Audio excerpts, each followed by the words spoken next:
Listo, entonces una vez determinado ya los ángulos, tenemos que el ángulo de inclinación de la barra es alfa de 18.19 y el ángulo de inclinación con respecto al eje X de la tensión es el ángulo phi, que vale 69.51.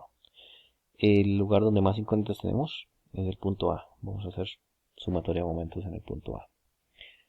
Entonces, revisamos acá. Si hacemos sumatoria de momentos en el punto A, tenemos una primera fuerza de 90, la cual va a ir multiplicada por la distancia perpendicular.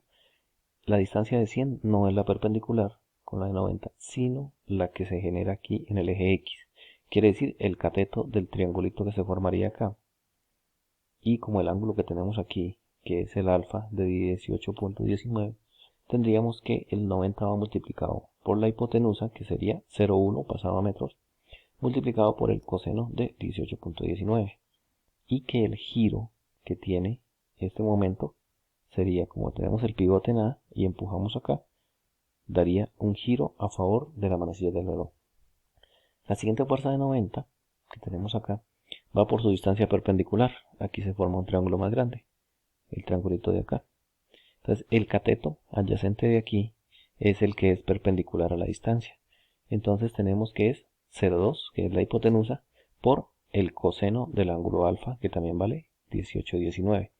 Un giro también negativo. Luego viene la tensión. La tensión está inclinada, quiere decir que nos forma un ángulo phi acá. Por lo tanto la podemos descomponer en una en Y y en una en X.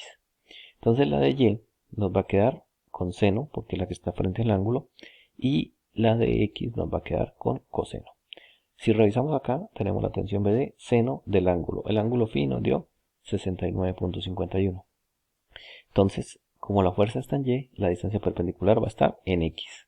Entonces, desde A hasta B en X está esta distancia, que es el cateto adyacente del triángulo que se formaría acá. Entonces, la hipotenusa vale 300.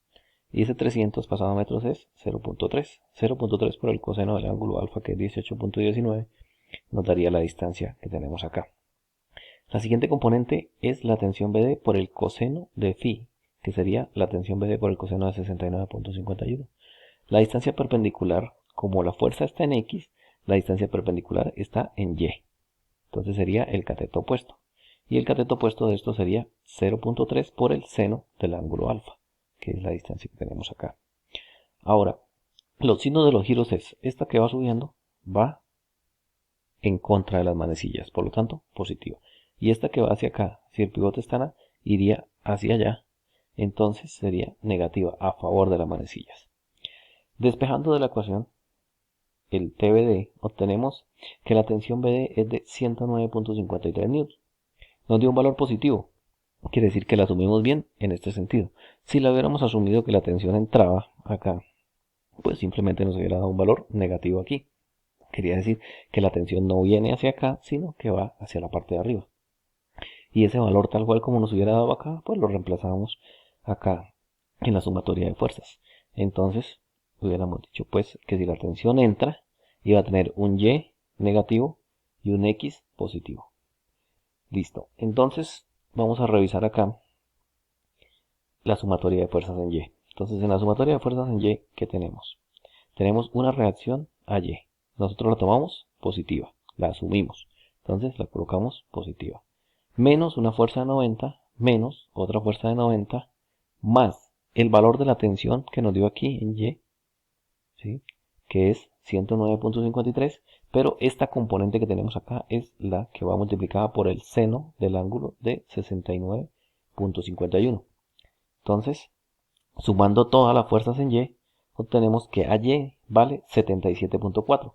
También nos da positiva. Quiere decir que así como la subimos, está correcta. Entonces no hay que cambiar la dirección. Luego venimos a la sumatoria de fuerzas en X. Entonces revisamos que tenemos una X y una componente de la tensión también en X. A X la subimos positiva y la componente de la tensión nos dio negativa. ¿Listo? Entonces, menos el valor que tuvimos de la tensión multiplicado por el coseno, que es la componente que tenemos acá, y despejando obtenemos que AX vale 38.34. Ahora, como nos piden cuánto vale la reacción en A, pues simplemente Sacamos la raíz cuadrada de la componente en x al cuadrado más la componente y al cuadrado y eso nos da 86.37. Estos serían los valores que nos está solicitando el ejercicio.